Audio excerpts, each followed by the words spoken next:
Gas prices are set to drop first thing tomorrow morning. According to GasWizard.com, the average price for a liter of regular will drop by 5 cents on Wednesday to just under $1.40, while the cost of diesel also set to drop between 6 to 8 cents across the country. And for more on this, I'm joined by Dan McTeague, president of Canadians for Affordable Energy. Long time no speak, Dan. What's the reason behind this drop?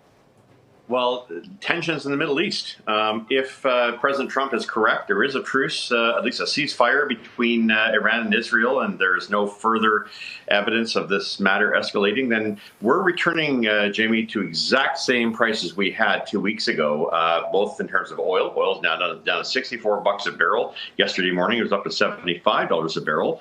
And we've seen gasoline drop off about 10, 12 cents a liter. So what that really means is that tomorrow we're going to see a savings of about 5 cents a liter for gasoline here in the GTA across much of Ontario, in fact, much of Canada, except for Atlantic Canada, because they have regulated prices. They have to wait until Friday.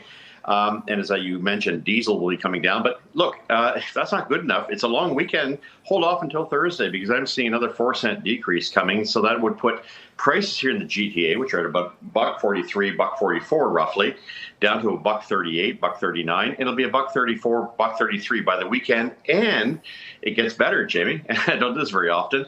Wait till after 6 p.m. here in the GTA. You'll always find gas stations drop their retail margin by 5 or 6 cents a liter. We could see a lot of prices drop below $1.30 by Friday. That's the advice I keep on hearing. Wait till after 6 p.m. But I'm curious, though. You mentioned what's happening over in the Middle East. Over the weekend, I saw a lot of analysts and pundits talk about with the U.S. strikes on Iran's nuclear facilities that price of oil could jump to $80 a barrel. Did you hear that at all? What was your reaction? And why didn't we see the price of oil spike when a lot of people thought it would? I've been doing this for 30 years now. I didn't want to go on that bandwagon. I said, if the following happened, that could be, but I didn't see that taking place. And I know there was a lot of folks that have been coming forward who tend to bingo call gas prices, but they can't predict. The prediction was not clear to me that the market was making any indication other than taking a very cautious approach to what was happening with the news, and it wasn't going to be like we've seen in the past.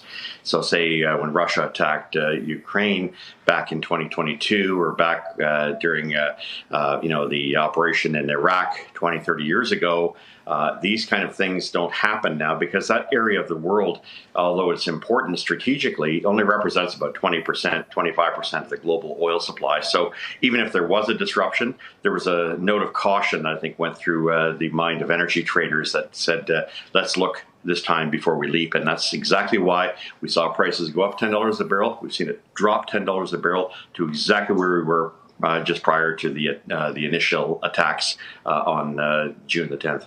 And obviously, we've been talking about the removal of the consumer carbon tax, and it's quite clear that this is also playing a big difference in the price of energy and pretty much the price of everything. And, after years we were told this was going to make life more affordable. How much is that playing a factor into the cheaper gas prices? Well, the fact that inflation remains down this month and it was down substantially last month confirms a lot of what I've been saying for several years. If you think a carbon tax is a great, wait until you have to pay for it. And it's not just in terms of energy and gasoline and diesel, because we know there's a lot of people out there who say, well, I don't drive. I live in downtown. I can take transit, whatever the case may be.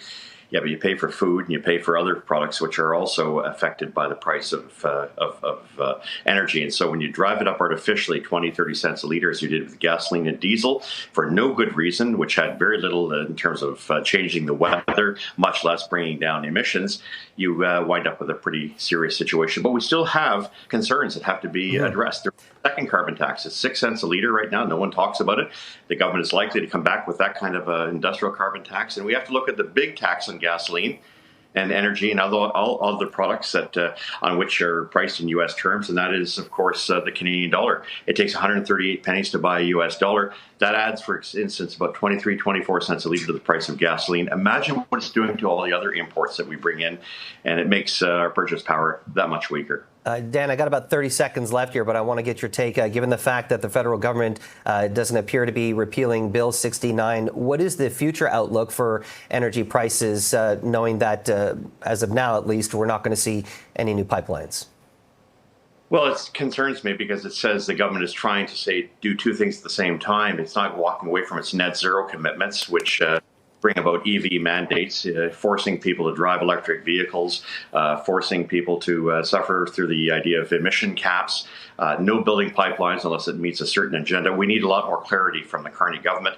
Clearly, it knew that was a big issue, tried to sidestep it, but sooner or later, they're going to have to come out for air, especially since they've signed a bunch of agreements with Europe, putting Canada closer in terms of how Europe sees these things, and likely to see the major increases in the cost of living while an overall decline in their economies. Dan McTeague, always great to chat with you. Thanks for joining us.